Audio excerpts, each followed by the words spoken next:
یو نوی انټرویو چې یو بل اداکار پکې د خپل زړه ستړي بیان کړي دي. قدرمنو او خوږو دوستانو، د پښتو یو مشهور اداکاره چې نوم یې شهناز پېښوري دی، نن سبا هغه د ډیرو مشکلاتو سره ژوند تیروي او موږ یې ډیر زیات خفه کړو کله چې موږ د هغې یو ویډیو کتله د هغې په کور کې څه روان دي او ولې ډیره په تکلیف ده. که غواړئ چې تاسو پوه شئ نو د هنر کلیک چینل دا ویډیو تر اخره وګورئ او زموږ چینل هنر کلیک هم خامخا سبسکرایب کړئ.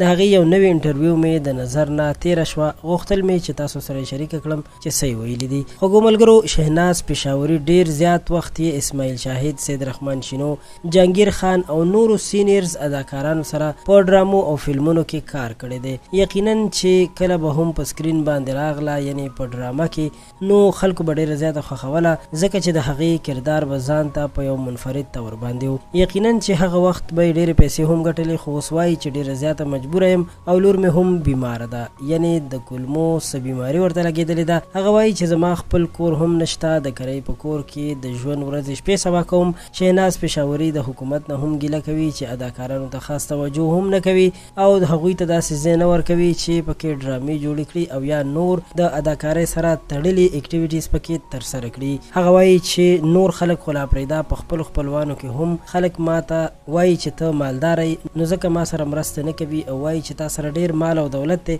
ځکه چې ته په ډرامو کې کار کوي. نو هغه وایي چې په دې وجه باندې ما سره هیڅوک هم مرسته نه کوي او کوم چې مالدار خلک دي هغوی هم مرسته نه کوي. شهناز پېښوري چې د سر سوری نشته او کونډه ده، وایي چې یو وخت به مې ښه کار کېدلو او د ډرامو آفرز به هم راتلل، خو بیا داسې وخت راغی چې د سی ډي دور شروع شو او د سی ډي دور سره زموږ کار ډېر ښه شو.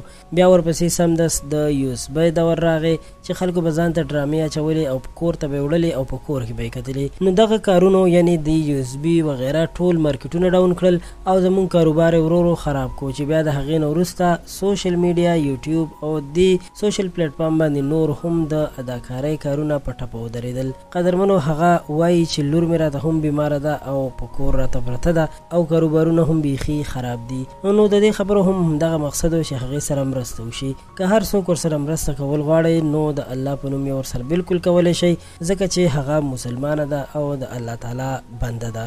د هنر کلیک چینل د ویډیو د کتلو مو ډېره مننه کوم. خوشحاله اوسئ.